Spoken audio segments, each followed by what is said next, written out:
Hola a todos, buenas tardes, días, noches, según como corresponda.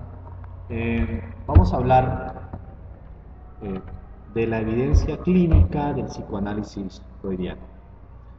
Entonces, como bien lo sabemos, el psicoanálisis freudiano se inicia con los estudios en histeria y un caso particular de la señorita Berta Pappenheim, que marcó el curso del estudio de esta patología. ¿No? Eh, el estudio del psicoanálisis no es particularidad de Sigmund Freud. Mm, sí, en compañía con el doctor Joseph Brewer, Sigmund Freud, siendo un médico muy joven y que auguraba gran futuro, se interesó por el análisis de los estudios, en primero del sistema nervioso. Sí, digamos que él tuvo esa gran inquietud sobre el análisis del sistema nervioso y contra su voluntad se volvió médico y se interesó, partiendo de este objetivo inicial de querer estudiar el sistema nervioso, de las enfermedades o las patologías de tipo nervioso. Weber, en compañía de Sigmund Freud, descubre que muchas enfermedades tienen una lógica y un origen en el sistema emocional y particularmente en las emociones estranguladas. ¿Qué son las emociones estranguladas? Las emociones estranguladas son aquellas tipos de emociones que son no expresadas o reprimidas, ¿no? Y que esta represión o esta contención de dichas emociones generan síntomas histéricos, ¿no? Mm, el método de catarsis que fue aplicado por el doctor Joseph Brewer, mmm, ocurra por la palabra. Freud encuentra que solo se podía utilizar la hipnosis solo con algunos pacientes, que la hipnosis tenía algunos defectos en el sentido de la elaboración de cuestiones muy irreales y casi que mentirosas, en el sentido que el paciente tendría como una especie de representación dramática y una corresponsabilidad con el terapeuta. En este sentido es como si el terapeuta guiara a la persona, pero la guiara a hacer algo que el terapeuta quisiera, más no que la persona esto quisiera por voluntad propia hacer. Entonces esto es una gran limitación. La inducción hipnótica presenta esta limitación. La limitación hipnótica también presenta otra limitación grande, que es la técnica de prevención o concentración. Y esta técnica de prevención o concentración lo que busca es persuadir o sugestionar para que el paciente adquiera una conducta o genere un comportamiento que el terapeuta aparentemente va guiando gracias a esta técnica. Así que Freud, que fue una persona muy observadora y muy analítica, descubre estas falencias en esta técnica de prensión o concentración, fundamento de la hipnosis, y desarrolla la técnica de la asociación libre. Eh, Aquí él descubre que las resistencias emocionales son ocultadas en la hipnosis y que la eliminación de las resistencias solo se pueden dar por procesos de liberación emocional de tipo discursivo.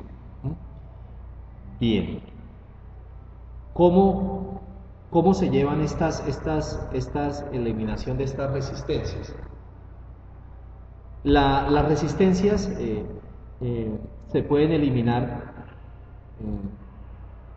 por medio de los procesos discursivos, por medio de los actos del habla, por medio de un proceso que llamó la misma paciente desollinar la chimenea. Eh, es un término empleado para referirse a la evocación de memorias y un cúmulo de cargas emocionales que por medio de la catarsis verbal, casi que en un estado semihipnótico, la persona lleva a liberar emocionalmente por el proceso discursivo y hace que la persona se sienta satisfecha. Bien. Freud encontró, por medio del análisis de estos discursos, por medio del análisis de estos afectos estrangulados, que los impulsos sexuales eran el principal denominador en la clasificación de los pensamientos inaceptables, ¿sí? Entonces, ¿cuáles eran estos pensamientos inaceptables que generaban síntomas histéricos? Recuerdos incestuosos de traumas sexuales, ¿sí? A esta teoría se le denomina la hipótesis de la seducción. ¿La seducción de quién? La seducción paterna.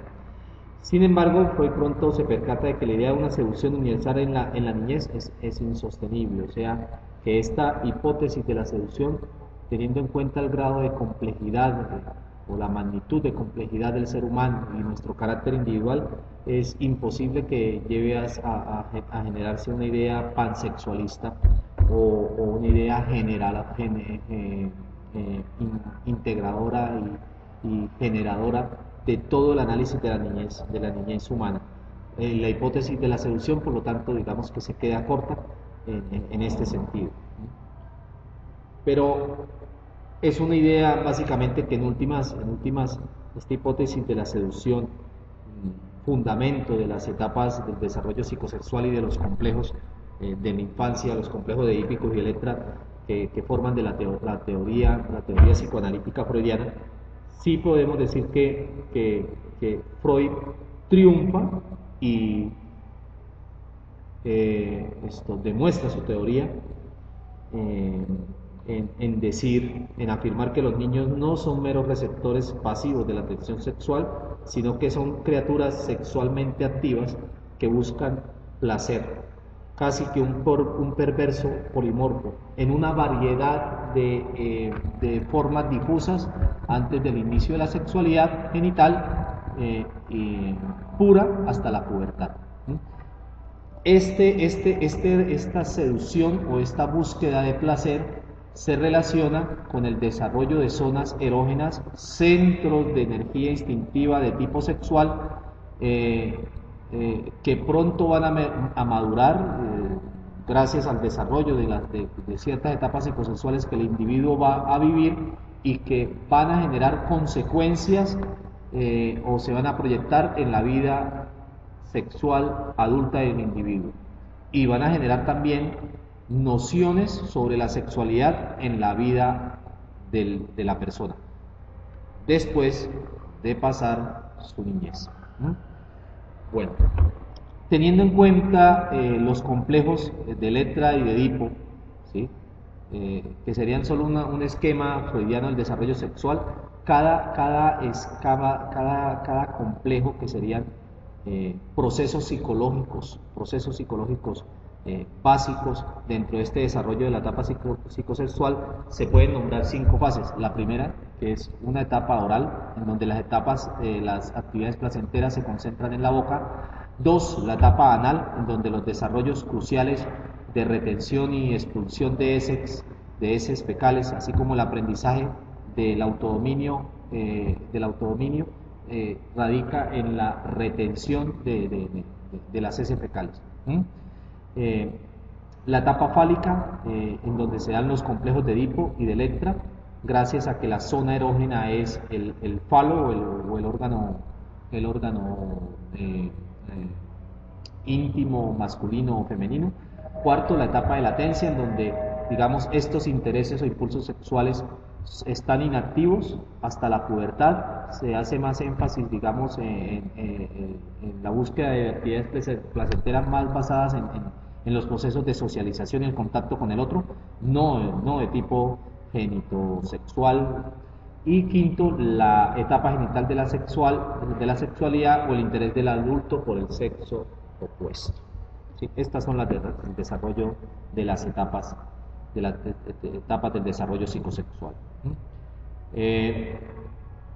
Bueno, cada etapa no se vive, digamos que muy linealmente.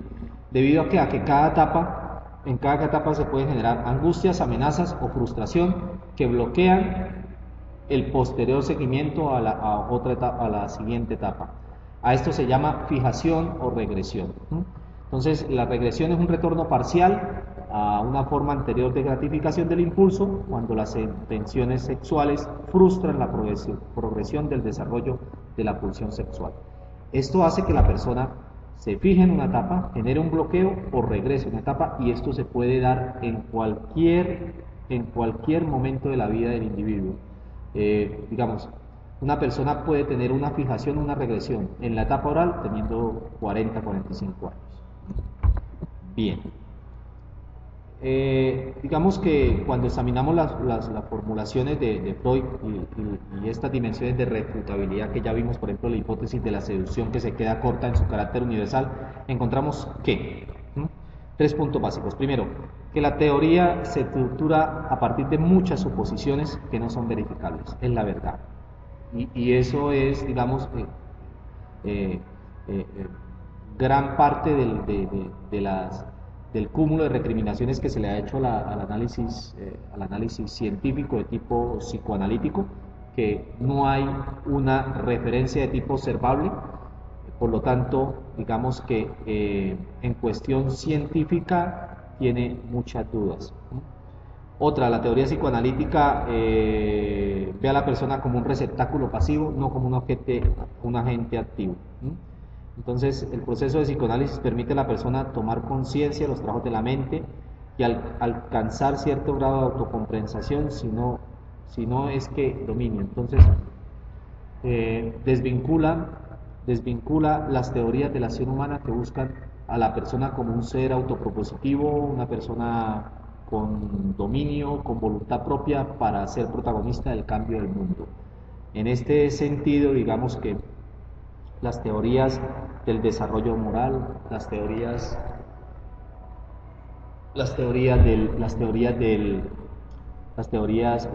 de tipo humanista también cortan esta posición.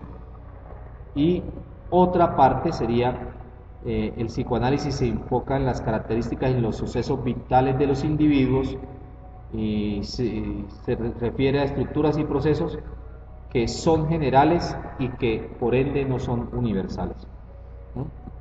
Entonces todas las teorías buscan un equilibrio entre lo ideográfico y lo nomotético. Lo ideográfico son las teorías que se basan en las leyes de la observación, y lo nomotético, las teorías que se basan en las leyes de tipo científico, ¿cierto? Entonces hay un equilibrio entre la observación de la realidad y las leyes que corroboran esta observación de la realidad y construyen sus teorías. Pues en el psicoanálisis no hay un equilibrio, se hace más énfasis obviamente en lo biográfico, en la observación, ¿sí? Entendiendo la observación, los análisis de los discursos. Entonces yo agregaría aquí otro punto de refutabilidad, que es digamos, el lenguaje metafórico que utiliza Sigmund Freud, lo edípico, lo electra, el eros, el tánatos, para mencionar su teoría. Pero aún así no hay que desconocer, ¿sí? No hay que desconocer que la teoría psicoanalítica ha salido triunfante y que va a permanecer a lo largo de la historia humana, y que ha marcado un hito al reconocer al individuo precisamente y al niño como un perverso polimorfo, como un niño que busca placer a partir del desarrollo de ciertas zonas erógenas, y que es un individuo egocéntrico y narcisista. Cuando se crea esta teoría, se ve al niño como una persona que es tierna y que no tiene maldad.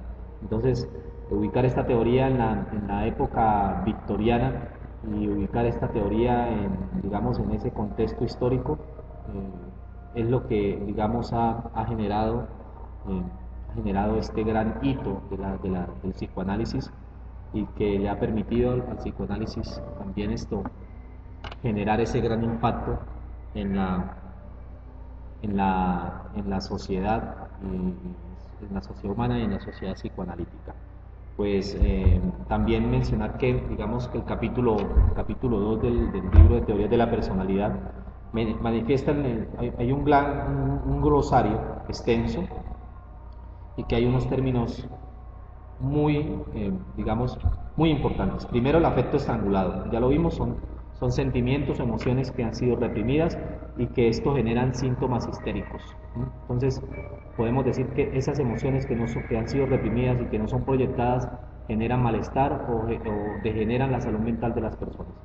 Otro término es la catarsis, que es la liberación precisamente de esas emociones, y el complejo de Edipo el complejo edípico y el complejo de Electra. El complejo de Edipo es un proceso psicológico durante la etapa fálica en el que el niño siente atracción sexual por la madre y compite con el padre por su atención. Incluso no compite no solamente con su padre, sino también con sus hermanos por la atención de la madre. Hay que entender estos complejos como el enamoramiento sería una admiración hacia esa persona, no es un enamoramiento de tipo sexual, sino que hay que entender este enamoramiento como eh, una admiración del modelo escogido. El complejo de Erectra es un proceso psicológico durante la etapa fálica en que una niña se aleja de la madre al descubrir que tampoco ella tiene pene. Ahí se da otro término que es la envidia del pene. Es una envidia que supuestamente experimenta la niña hacia los niños cuando descubre que no tiene pene, y Freud considera que la envidia del pene tiene bases biológicas. Bueno, el no tener pene hace que la niña devalúe a la mamá y se vuelva hacia el padre. Empieza a identificarse con las conductas femeninas para atraer al padre y obtener de él un pene sustituto, un bebé. Interesante. La envidia del pene es la experimentación que vive la niña al no ser hombre y asumirse como una persona débil. Eso es lo que rodea este término. Y esa devaluación a la madre se vuelve hacia el padre. De hecho, este complejo de Electra se podría digamos, casi que asociar con una realidad, que es que la mamá es la que debe tener hijos varones, ¿no? Y que es un castigo ser varón. Es un castigo ser niña. Obviamente los tiempos han cambiado, pero es algo que se presentaba antes. También, digamos, es otro complejo o un proceso psicológico que pueden vivir algunas mujeres lesbianas, que culpan a la mamá de no haber sido hombre, ¿cierto? Obviamente, si pasamos eso bajo el super yo, bajo el sesgo moral, la persona lo va a rechazar, pero es un proceso inconsciente, puede ser un proceso psicológico inconsciente que la persona no le encuentra razón, pero que se puede dar, ¿sí? De hecho, estos dos complejos edípicos, estas dos fijaciones, regresiones o bloqueos que se pueden dar en estos procesos psicológicos, se dicen que son generadores de la homosexualidad humana. Bien. Después viene la contratransferencia. La contratransferencia es un proceso en que el terapeuta proyecta inapropiadamente en un paciente sentimientos o emociones de relaciones previas. Y también se puede dar entre el paciente y el terapeuta. Entonces el paciente puede proyectar en el terapeuta una visión de papá, ¿sí? Y aquí vienen otras más. La libido es otro término que debemos tener en cuenta. La libido es una fuerza biológica que subyace a la actividad de la búsqueda del placer. La búsqueda del placer, ¿dónde se da? En la activación de una zona erógena. ¿Dónde están las zonas erógenas? Pues depende del desarrollo o la etapa del desarrollo psicosexual en donde el individuo se encuentra, para decir dónde se subyace esta fuerza biológica. Bien. También está el término memorias falsas, fantasías o invenciones mentales que una persona cree que existen. Estas memorias falsas las descubre Freud en el proceso de hipnosis, y por eso, digamos, él dio paso a la asociación libre. la neurosis de angustia, también el síntoma principal es una neurosis que genera angustia, pero que también es ocasionada por un nivel demasiado alto de excitación sexual. O sea, que esta neurosis de angustia la pueden vivir las personas que en la infancia fueron castigadas de manera cruel por parte de sus padres y generaban excitación, ¿sí? Esto lo encontró Freud dentro del análisis de los afectos estrangulados de cada uno de sus pacientes. Y bueno, vienen otros términos que es las relaciones objetales, que posteriormente lo vamos a ver dentro del psicoanálisis para niños de Donald Winnicott y Melanie Klein. Y hay dos términos más, o tres, que es la represión, resistencia y transferencia. ¿Qué es la represión? La represión es un olvido o amnesia motivados que se caracterizan por su naturaleza inconsciente automática. La represión permite mantener fuera de la conciencia los pensamientos dolorosos o indeseables que causan angustia. O sea, que los procesos los procesos de olvido o carencia de huella memorística dentro del cerebro pueden ser motivados o indeseados porque pueden causar angustia, ¿sí? Eso es la represión, es un olvido motivado, un olvido voluntario. La resistencia es un proceso defensivo para protegerse en contra de pensamientos o sentimientos amenazantes, ¿sí? Dichos contenidos pueden seguir ejerciendo presión inconsciente en su esfuerzo por ser expresados, ¿sí? Entonces son procesos defensivos para protegerse en contra de pensamientos o sentimientos amenazantes, ¿sí? Y generan una proyección, una presión inconsciente. Y finalmente, la transferencia, ¿sí? Es el proceso en donde el paciente proyecta sentimientos inapropiados, ¿sí?, sobre el terapeuta o del terapeuta hacia el paciente. Esto se puede dar. Obviamente también la transferencia se puede dar en la vida adulta, cuando falta alguien dentro de los progenitores, mamá o papá, y la persona genera estas transferencias con la persona del sexo opuesto. Estas transferencias pueden darse no solamente con el novio, el esposo, sino que se puede dar con jefes, con profesores, ¿cierto? O con un superior. Bien, con alguien que simbólicamente pueda ejercer una autoridad. Pues nada, espero que les haya servido esta breve reseña de la evidencia clínica del psicoanálisis de Sigmund Freud, capítulo 2 del libro Teoría de la personalidad debajo de la máscara. Eso es todo. Nos veremos después. Hasta luego.